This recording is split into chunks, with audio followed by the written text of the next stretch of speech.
मी एका शाळेत शिक्षिका होते. माझ्या क्लासमध्ये एका नवीन मुलाने ॲडमिशन घेतलं. मी जेव्हा पण त्या मुलाच्या बॅगेमध्ये हात घालायचे, तर त्याच्या बॅगेमध्ये अशी वस्तू निघायची की लाजून माझा जीवच जायचा. मी ही गोष्ट शाळेत कुणालाही सांगितली नाही की तो मुलगा आपल्या बॅगेमध्ये एका लग्न झालेल्या स्त्रीची खाजगी वस्तू घेऊन येतो. एक दिवस मी त्या मुलाच्या आईला बोलावून घेऊन ही गोष्ट सांगितली. तर त्याच्या आईने मला सांगितलं की माझा नवरा देखील रोज कामावर जाण्यापूर्वी माझं नाव सोनल आहे आणि माझं वय 25 वर्ष होतं. मी एका शाळेत शिक्षिकेचं काम करत होते. आमच्या घरातील वातावरण खूपच शिस्तीचं होतं आणि त्यामुळेच मी नोकरी करणं ही गोष्ट माझ्या वडिलांना अजिबात पटत नव्हती. पण मी कसं तरी करून माझ्या वडिलांना या गोष्टीसाठी तयार केलं होतं. आमच्या शाळेमध्ये एक विचित्र प्रकारचा मुलगा येत होता. मी त्याचा खूप तिरस्कार करायचे, कारण तो आपल्या बॅगमध्ये एक अशी वस्तू घेऊन येत होता. ते पाहून मला आश्चर्य वाटायचं. मी 4 वर्षांपासून मुलांना शिकवत होते, पण त्या मुलाला इथे येऊन 3 महिने झाले होते. त्याच्या बॅगमध्ये अशी वस्तू होती ज्याबद्दल मी कुणाला सांगू देखील शकत नव्हते, कारण मला स्वतःलाच या गोष्टीची लाज वाटत होती.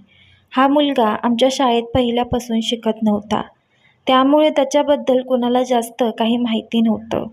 तो शाळेमध्ये एकदम गप्प आणि शांत असायचा. त्याचं वय 13 वर्ष होतं आणि तो 5वीत शिकत होता.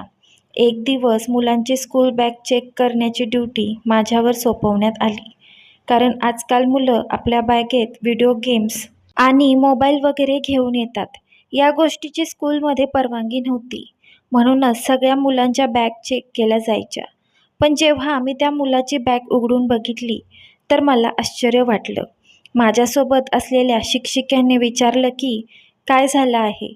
मी म्हणाले काही नाही, आणि मी ती बॅग बंद करून परत त्या मुलाकडे दिली.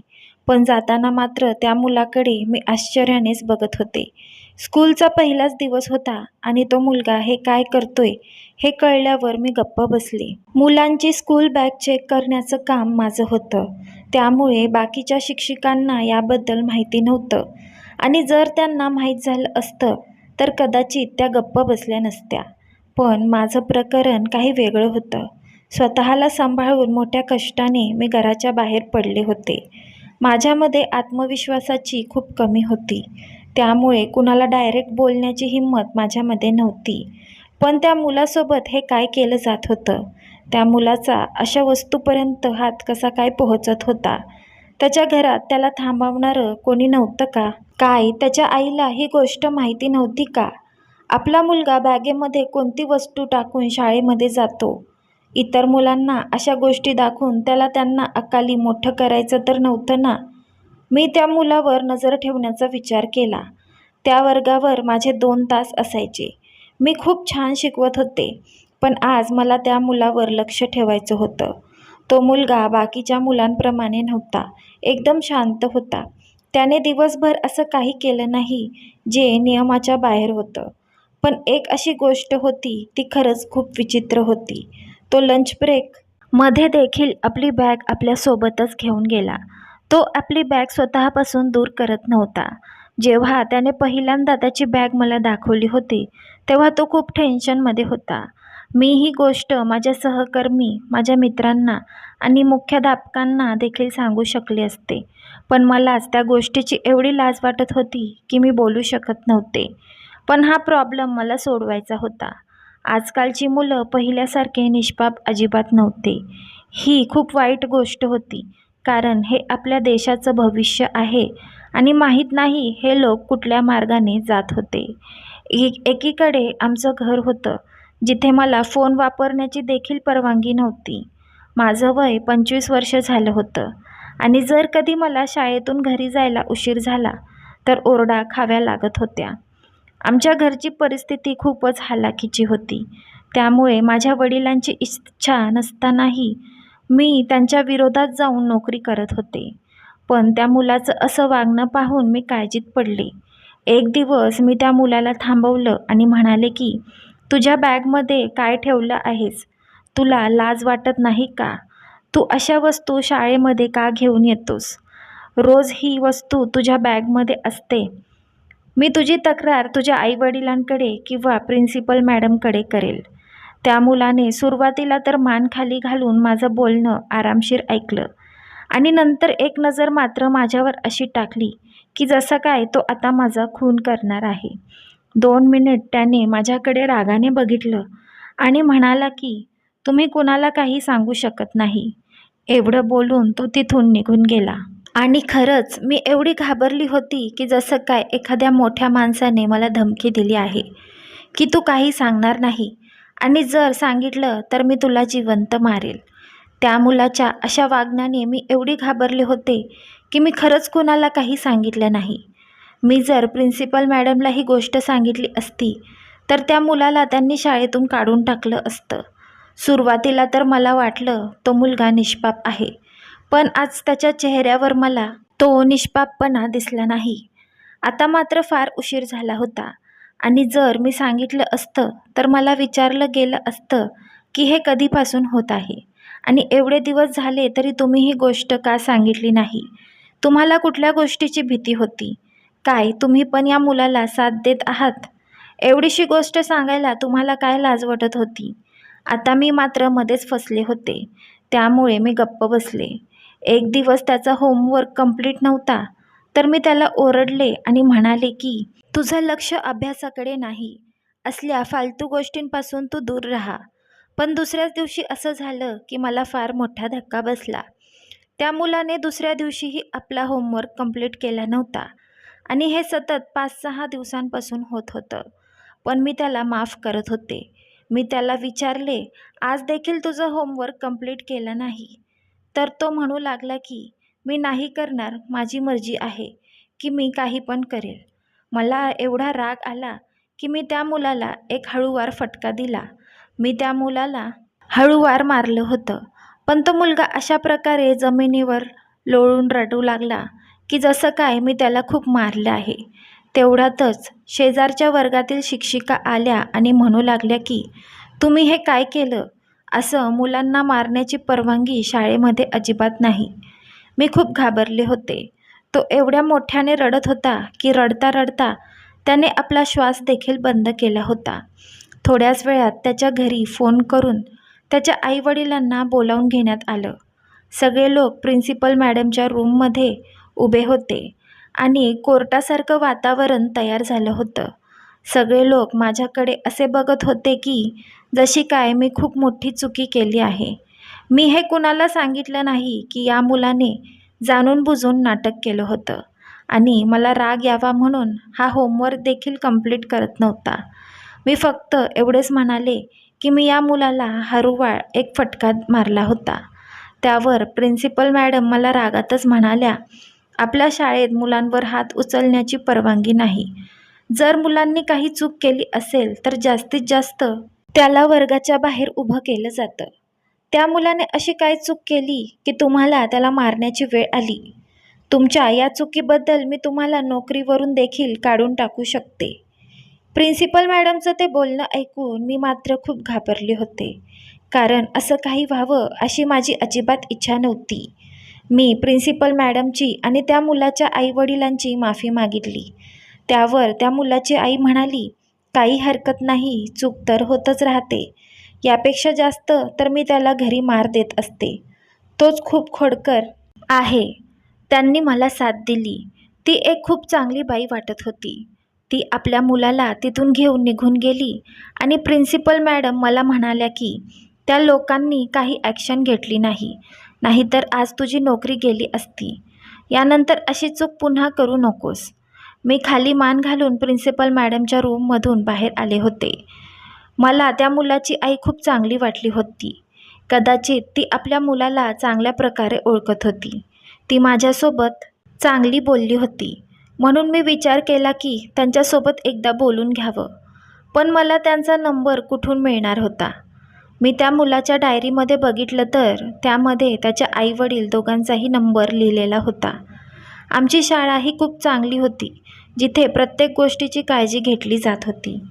जर काही अडचण आली तर आईवडील दोघांचाही नंबर आमच्याकडे हवा होता. मी त्याच्या आईचा नंबर कॉपी केला आणि घरी जाऊन त्यांना कॉल केला. मी त्यांना माझी ओळख करून दिली आणि त्यांना म्हणाले की मला तुम्हाला एकटंच भेटायचं आहे. मी तुम्हाला शाळेत भेटू शकत नाही, म्हणून बाहेर कुठेतरी भेटावं लागेल. मला तुमच्या मुलाविषयी खूप महत्त्वाचं बोलायचं आहे.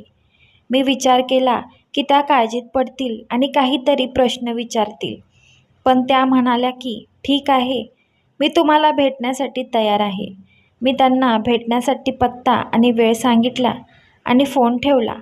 दुसऱ्या दिवशी आम्ही एका गार्डनमध्ये भेटलो. मी त्यांना सांगितलं की तुमचा मुलगा शाळेमध्ये खूप विचित्र वस्तू घेऊन येतो. त्यांनी विचारलं कुठली वस्तू आहे. मी म्हणाले तुमच्या मुलाच्या बॅगेमध्ये तुमची पर्सनल वस्तू असते, जी प्रत्येक स्त्री रोज वापरते. आणि मी त्याला याबाबत विचारलं तर त्याने मला उलट उत्तर दिलं. आणि त्या दिवशी मी तुमच्या मुलाला फक्त एक हळूवार फटका दिला होता, तर त्याने एवढ्याशा गोष्टीचा खूप मोठा तमाशा केला. ती माझं बोलणं लक्षपूर्वक ऐकत होती आणि त्यानंतर त्यांनी मला असं काही सांगितलं की मला आश्चर्याचा धक्का बसला. त्या म्हणाल्या की माझ्या मुलाचं नाव विशाल आहे. मी विशालची सख्खी आई नाही, सावत्र आई आहे. विशाल जे काही करतो त्यात त्याची काही चूक नाही. तो जे काही करतो त्याच्या हिशोबाने तो बरोबर करतो. मी त्यांना म्हणाले तुम्ही असं कसं काय बोलू शकता? तो आपल्या बॅगेमध्ये तुमची पर्सनल वस्तू घेऊन येतो, दिवसभर आपल्या बॅगेमध्ये ठेवतो. जर मी त्याची बॅग चेक केली नसती तर कुणालाही ही गोष्ट माहीत देखील झाली नसती. विशाल वयाने खूपच लहान आहे, पण त्याची कृती त्याच्या वयापेक्षा खूप मोठी आहे. ही काही साधारण गोष्ट नाही.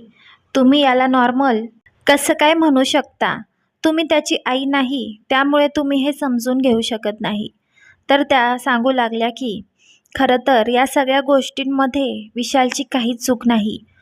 तो खूप लहान असताना त्याची आई त्याला सोडून गेली, म्हणजेच तिच्या प्रियकरासोबत पळून गेली आणि तिने मागे देखील वळून बघितले नाही. आणि याच वेळी विशालला मोठा धक्का बसला आणि तो इतर मुलांसारखा राहिला नाही. त्याच्या आईचा ड्रेस आणि दागिने आणि कानातले झुमके जो त्याच्या बॅगेमध्ये ठेवतो, हे सर्व त्याची आई रूममध्ये सोडून गेली होती. आणि ती जे काही मागे सोडून गेली होती, विशाल त्या सर्व वस्तू जमा करून आपल्याजवळ ठेवत होता. आणि या वस्तू तो नेहमीच आपल्यासोबत ठेवतो, कुणाला हात देखील लावू देत नाही. त्याच्या वडिलांना हे सर्व काही माहीत आहे. ते देखील आपल्या बायकोवर खूप प्रेम करत होते आणि त्यांनी देखील आपल्या बायकोच्या काही वस्तू जपून ठेवल्या आहेत. लोक निघून जातात, पण आपल्या आठवणी मागे सोडून जातात. आणि म्हणूनच हा मुलगा एवढा उद्धटपणे वागतो. खरं तर हे माझं देखील दुसरं लग्न आहे आणि माझा पहिला घटस्फोट झाला होता. या घराला मी माझं समजून इथे आले होते. पण विशाल मला देखील त्याची आई मानत नाही. तो तर मला आई मानून हाक देखील मारत नाही. त्याचे वडील देखील असेच आहेत. ते देखील आपल्या बायकोच्या बऱ्याच वस्तू आपल्याजवळ ठेवतात. खरं तर ती त्यांचा विश्वासघात करून गेली आहे. ते तिच्याबद्दल काही वाईट ऐकून घेत नाहीत. कधीकधी मला रात्री माझ्या खोलीत रडण्याचा आवाज येतो. विशालचे वडील आपल्या पहिल्या बायकोच्या विरहात रडत असतात. तिने त्यांच्यासोबत अजिबात चांगले केले नाही, तरी देखील ते दोघं वेड्यासारखं तिच्यावर प्रेम करतात. ती हे जग जर सोडून गेली असती तर कदाचित त्यांना बसलेला धक्का एवढा गंभीर नसता. ते दोघं बाप-लेक सारखेच आहेत. मी त्यांच्यावर प्रेम करते, त्यांना सांभाळण्याचा प्रयत्न करते की सगळं काही ठीक होईल, पण काहीच ठीक होत नाही. ती बाई खूप क्रूर होती. एवढा प्रेम करणारा नवरा आणि एवढ्या निष्पाप मुलाला ती सोडून गेली. पण आता निष्पाप मुलासारखी त्याच्यात कुठलीही गोष्ट राहिलेली नाही. तो सगळ्यांशी उद्धटपणे वागतो, त्यांना उलट उत्तरं देतो, मारपीट करतो. मागच्या शाळेतूनही त्याला एका मुलाला मारपीट केल्यामुळे काढून टाकलं होतं. तो आपल्या आईच्या वस्तू बॅगेत टाकून फिरतो. मी माझ्या नवऱ्याला म्हणाले आहे की त्याला एखाद्या मानसोपचार तज्ज्ञांकडे दाखवा. खरं तर त्याला स्वतःलाच उपचाराची गरज आहे, कारण तो आजही आपल्या लग्नाची रिंग हातात घालून फिरतो. मी तर माझ्या सख्ख्या मुलीला देखील त्यांच्यापासून दूर ठेवते, कारण विशालच्या वडिलांना अचानकच खूप राग येतो. मी म्हणाले, मी तुम्हाला मदत करते. मी विशालला नॉर्मल करण्याचा प्रयत्न करते. त्यावर विशालची आई म्हणाली की तुम्ही असं काहीही करू नका. मी सर्व प्रयत्न करून थकले आहे, पण काही झालं नाही. विशालची आई मला म्हणाली की तुम्ही ही गोष्ट कुणालाही सांगू नका. जर उद्या एखाद्या टीचरने ही वस्तू त्याच्या बॅगमध्ये बघितली तर तुम्ही त्यांना समजावून सांगा.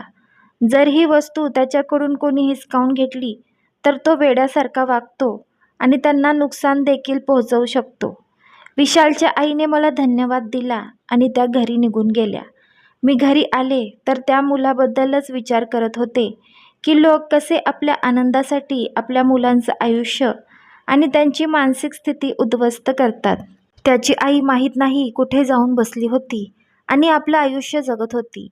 पण तिचा 10 वर्षाचा मुलगा मानसिक आजाराने ग्रस्त झाला होता, पण तिला त्याची काहीच पर्वा नव्हती. पण मी विचार केला होता की आयुष्यात काहीतरी करण्याची संधी मिळत आहे तर मी ती नक्की करणार. मी त्याच्यासोबत मैत्री करण्याचा प्रयत्न करेल. खरं तर हे काम खूप अवघड होतं. विशाल तर अगोदरच कुणासोबतच बोलत नव्हता. त्यात तो माझ्याशी उद्धटपणे देखील वागला होता. मी त्याला विचारलं, या सगळ्या वस्तू कशासाठी? तर तो काहीच बोलला नाही. मग एक दिवस दुसऱ्या शिक्षिकेने त्याची बॅग चेक करण्यासाठी घेतली. तर तो माझ्याकडे बघू लागला, जसं काय त्याला मला काहीतरी म्हणायचं होतं की मला वाचवा. मी त्या शिक्षिकेला बोलण्यात व्यस्त करून स्वतः त्याची बॅग चेक केली आणि त्या शिक्षिकेला म्हणाले की यामध्ये काहीच नाही. त्या दिवशी विशालला माझ्यावर थोडासा विश्वास बसला आणि त्याने माझ्यासोबत मैत्री केली. हळूहळू आमची मैत्री वाढतच गेली आणि विशाल त्याच्या मनातल्या गोष्टी माझ्यासोबत बोलू लागला. तो हळूहळू त्याच्या आईच्या गोष्टी देखील मला सांगू लागल्या की या त्याच्या आईच्याच वस्तू आहेत. मी तिच्यावर खूप प्रेम करत होतो. मी त्याला म्हणाले की कधीकधी आपले आईवडील आपल्याला सोडून जातात, पण ते गेल्यानंतर आपलं आयुष्य आपल्याला जगावं लागतं. मी त्याला खूप समजावून सांगितलं. त्याच्याशी प्रेमाने बोलू लागले. चांगला अभ्यास करण्यात त्याला मदत करू लागले. मला आश्चर्य वाटलं. विशाल खरंच एक खूप चांगला मुलगा होता, पण तो डिप्रेशनचा शिकार झाला होता. हळूहळू तो डिप्रेशनपासून दूर जाऊ लागला आणि एक चांगला मुलगा बनला. आता तो सगळ्यांचाच आदर करत होता आणि सगळ्यांशी खूप चांगल्या प्रकारे बोलायचा. मी त्याला म्हणाले की तुझी आई या जगात आहे आणि एक दिवस ती तुला नक्कीच भेटायला येईल. तेव्हा तू तिला माफ कर, कारण देव सांगतो की आपण सर्वांना माफ केलं पाहिजे. त्यांच्या गोष्टींना मनावर लावून घेऊ नका, तर त्या सांभाळून ठेवा. त्याने माझी गोष्ट मान्य केली आणि त्याने तसंच केलं. या दरम्यान मी विशालच्या आईला देखील सांगितलं की तुम्ही देखील तुमच्या नवऱ्याची काळजी घ्या आणि त्यांना त्यांच्या बायकोच्या आठवणीतून बाहेर काढा. त्यांनी देखील माझी गोष्ट मान्य केली आणि आपल्या घरातील वातावरण चांगलं करण्याचा प्रयत्न केला. विशालच्या आईसोबत माझी चांगलीच मैत्री झाली. मला आश्चर्य वाटलं की आम्ही दोघी एकमेकींना ओळखतही नव्हतो आणि आता आम्ही चांगल्या मैत्रिणी देखील आहोत. आता मला ते घर सांभाळायचं होतं आणि हे काम माझ्या देवाने माझ्यावर सोपवलं होतं. मला या गोष्टीतून काहीच फायदा नव्हता. यात माझा कुठला स्वार्थ देखील नव्हता. पण त्यांच्या चेहऱ्यावरचा आनंद परत आला होता. देवाने कदाचित त्याचं फळ मला दिलं होतं. माझं लग्न एका चांगल्या घरात झालं.